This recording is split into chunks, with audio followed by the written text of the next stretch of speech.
हम सब मिलकर के नए भविष्य का श्री गणेश करने जा रहे हैं। विमेन लेड डेवलपमेंट के अपने संकल्प को आगे बढ़ाते हुए नारी शक्ति वंदन अधिनियम, इसके माध्यम से हमारा लोकतंत्र और मजबूत होगा। नए संसद भवन में आजादी की जब हम शताब्दी मनाएंगे, वो स्वर्ण शताब्दी विकसित भारत की होगी। Those in favor will please say aye. The motion is adopted. A historic achievement. Congratulations.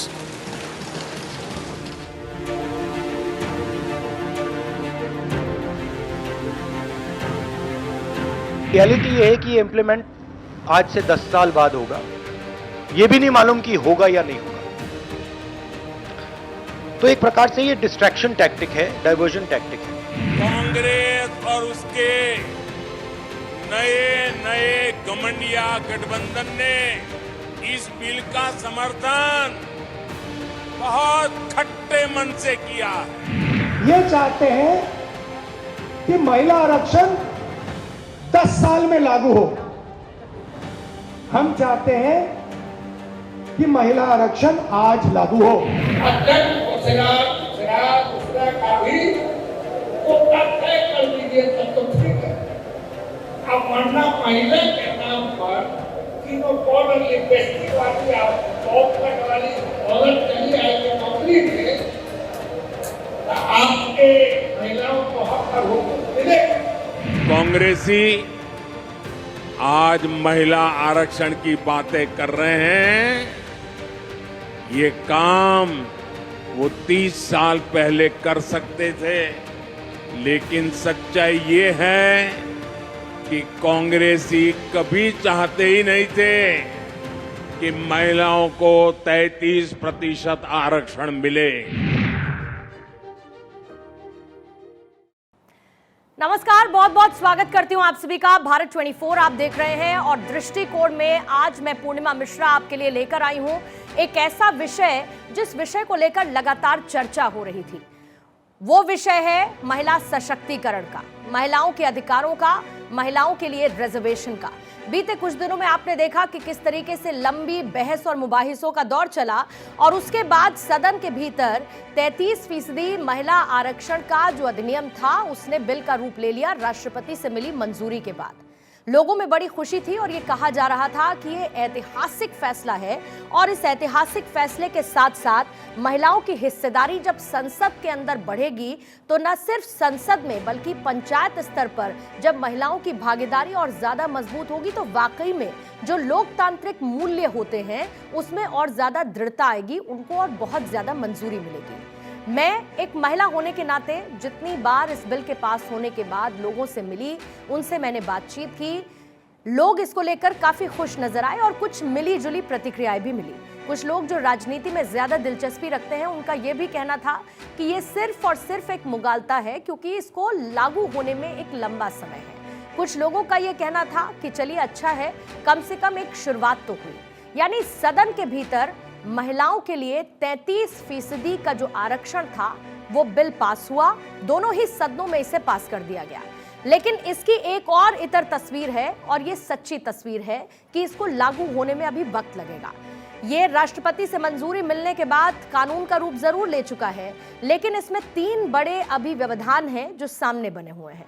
जैसा कि एक ये कि राज्यों से इसको मंजूरी मिले, क्योंकि अगर आप लॉ की बात करेंगे तो अनुच्छेद 368 के तहत कम से कम ऐसे 14 राज्य की विधानसभाएं हैं जिनको इसको अपनाना होगा, लागू करना होगा और उसके बाद ही ये असल मायनों में लागू हो पाएगा।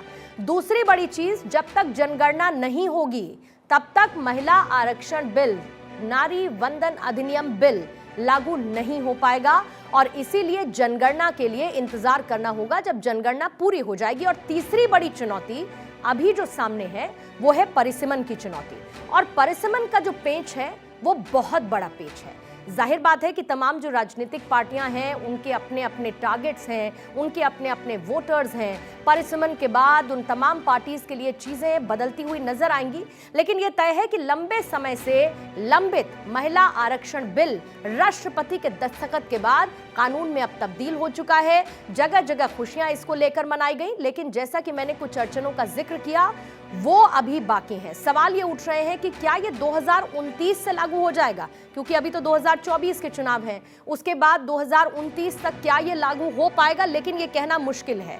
आज दृष्टिकोण में इस मुद्दे पर चर्चा करने की वजह यह है कि तमाम अखबारों को पलटते हुए ऐसे बहुत सारे आर्टिकल और एडिटोरियल्स आए जिसमें इसको लेकर चर्चा की गई थी।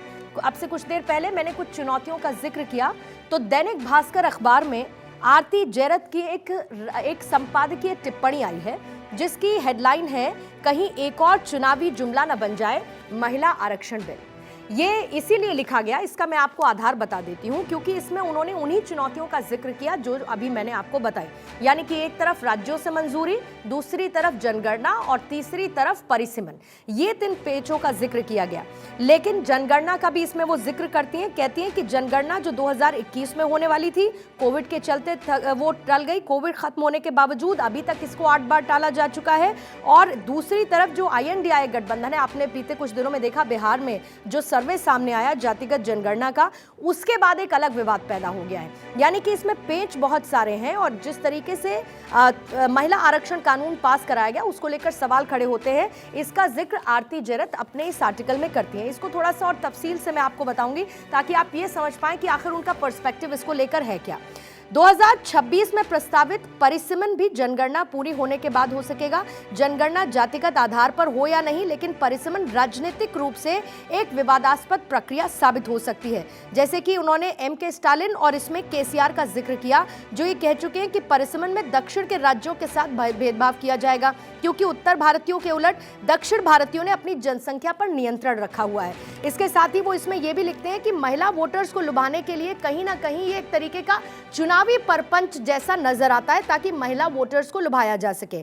क्योंकि आज भी इसमें वो जिक्र भले ही राजनीति का करती हूँ, लेकिन अगर आप ओवरऑल हमारी सोसाइटी का स्ट्रक्चर देखेंगे तो हमेशा से मेल डोमिनेंट सोसाइटी रही है, जो पेट्रियार्की रही है, जो पेट्रियार्कल कल्चर रहा है। उसकी एक बहुत बड़ी वजह है कि महिलाओं की भागीदारी को अपने साथ लेकर चलने के लिए पुरुष एक तो कितना ज्यादा तैयार है, और दूसरा असल मायने में महिलाओं का प्रतिनिधित्व इस 33% के साथ कितना देखने को मिलेगा। आप अगर लोकसभा और राज्यसभा की बात करें तो शायद ये मुमकिन भी होगा पूरी लोकतांत्रिक प्रक्रिया के साथ, लेकिन अगर आज भी गांव देहात में आप जाएंगे, आप पंचायती प्रक्रिया देखेंगे तो उसमें भले ही शक्ल नजर आती है, चेहरा महिला का नजर आता है, लेकिन उसको पीछे से लीड करने वाला कौन होता है? उसके परिवार का एक पुरुष सदस्य होता है। तो जाहिर बात है, लेकिन फिर भी इसमें बहुत सारे पेच हैं, क्योंकि अगर एक महिला रिप्रेजेंट करेगी तो महिला मूलभूत सुविधाओं के बारे में सोचेगी, जैसे कि सड़क बनी हो। महिला इस बात का भी ध्यान रखेगी कि पानी की किल्लत ना हो। महिला ये सोचेगी कि अगर उसके घर में कोई बेटी है तो उसको बराबरी का अधिकार मिले, न सिर्फ बराबरी का अधिकार मिले, उसको एक बेहतर शिक्षा मिल सके। ये ऐसी बहुत सारी बेसिक चीजें हैं जिनके बारे में एक महिला प्रतिनिधि सोच पाएगी, और शायद यही एक वजह है कि महिलाओं का प्रतिनिधित्व बढ़ने के बाद एक बड़े बदलाव की उम्मीद जरूर की जा रही है। लेकिन फिर भी आरती जैरत जरूर इस बात का जिक्र करती है कि कहीं एक और चुनावी जुमला बनकर ना ये रह जाए, क्योंकि अभी तो 2024 है, उसके बाद 2029 तक भी ये लागू हो पाएगा या नहीं, इसको लेकर संशय बना हुआ है।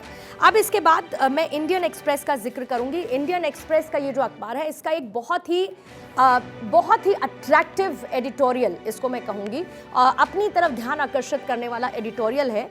और ये एडिटोरियल लिखा गया है ह्यूग एंड कॉलिन गैंजर की तरफ से। ये लोग ट्रैवलर्स हैं, ट्रैवलर्स एडिटोरियल आप इनको कह सकते हैं, संपादकीय है, लिखते हैं ये, संपादक हैं ये, और ट्रैवल करते करते। अब इसमें ये मैंने कुछ चीज़ों को अंडरलाइन कर रखा है, क्योंकि आपको दिख नहीं पाएगा, इसलिए इसको मैं आपके लिए पढ़ देती हूँ। इसमें सबसे पहली जिस हेडलाइन के साथ इन्होंने अपना एडिटोरियल लिखा है, वो कहती हैं कि women's bill through our travels, यानी कि घूमते घूमते हमने इस विमेन बिल को समझने की कोशिश की है, और उसको लेकर क्या क्या उनको नजर आया ट्रैवल करते करते, उसका पूरा इसमें एक प्रैक्टिकल आप कह सकते हैं बही खाता एक तरीके का इसमें लिखा हुआ है। We learn that women's empowerment is inevitable, won't be denied, यानी कि इसको नकारा तो नहीं जा सकता है, लेकिन इसकी पृष्ठभूमि में भी वो जाती हैं, यानी ट्रैवल करते करते अलग अलग जगह पर किस तरीके का दृष्टिकोण उनको देखने को मिला है। जैसे कि वो ये कहती हैं कि कुछ ऐसे फंडामेंटल रोल्स हैं जैसे कि birth, child bearing, home building, problem sharing with other women, जो कि सिविलाइजेशन का बेसिक है, उसमें महिलाओं की भागीदारी को डिनाई नहीं कर सकते। मणिपुर जब वो पहुंची यूनियन मिनिस्ट्री टूरिज्म के एक कमीशन में, तो वो कहती है कि हमने देखा कि यहाँ पर एक ट्रेडिशन है, एक पूरा मार्केट है जहाँ पर 16वीं सेंचुरी से ही लगभग 5,000 से 6,000 विमेन वेंडर्स हैं जो या तो शादीशुदा या डिवोर्स हैं, और वो फूड आइटम से लेके हैंडीक्राफ्ट तक बेचती हैं। यानी कि वो 16वीं सेंचुरी की बात कर रहे हैं। इसके अलावा एक और बात का मुझे जिक्र करना होगा, और वो ये कि मध्य प्रदेश में एक बहुत महत्वपूर्ण फैसला लिया गया है जिसमें 35% का आरक्षण दे दिया गया है, सीधे डायरेक्ट एंट्री रोजगार के लिहाज से। ये तो हो गया अखबारों का दृष्टिकोण, लेकिन जाते जाते एक अपना दृष्टिकोण एक महिला होने के नाते मैं आप लोगों के साथ जरूर साझा करना चाहूंगी। और मेरा दृष्टिकोण ये कहता है कि भले ही तमाम सरकारें बात करें रिजर्वेशन की, महिलाओं की भी हिस्सेदारी की, उनकी भागीदारी की, और उसको लेकर एक रिजर्वेशन की बात करें, लेकिन सबसे बड़ा बदलाव, और अपने दिल पर हाथ रखकर आप सोचिएगा, सबसे बड़े बदलाव की जरूरत है आपके अपनी सोच में आने की। सरकारें नियम बना लेंगी, सरकार उसको कानून का रूप दिलवा के लागू भी करवा लेंगी, लेकिन अगर आपके मन में विचार है कि महिलाओं को आपको बराबरी का अधिकार देना है, लेकिन अगर आपकी सोच है कि आपको धर्म आधारित प्रायोरिटीज नहीं देनी है, यानी कि हिंदू, मुस्लिम, सिख, ईसाई सबकी भागीदारी बराबर होनी चाहिए, और आप कास्ट बेसिस पर डिफरेंशिएट नहीं करते हैं, यानी इस जाति को इतनी रिप्रेजेंटेशन क्यों, या ये तो पिछड़ी जाति है, या अति पिछड़ा जाति है, या ये सवर्ण जाति है, अगर आप इन सब से परे उठ जाएंगे तो मेरा दृष्टिकोण ये कहता है कि समाज में आने वाले वक्त में इस रिजर्वेशन की व्यवस्था से हम जरूर ऊपर उठ पाएंगे। आज दृष्टिकोण में फिलहाल इतना ही।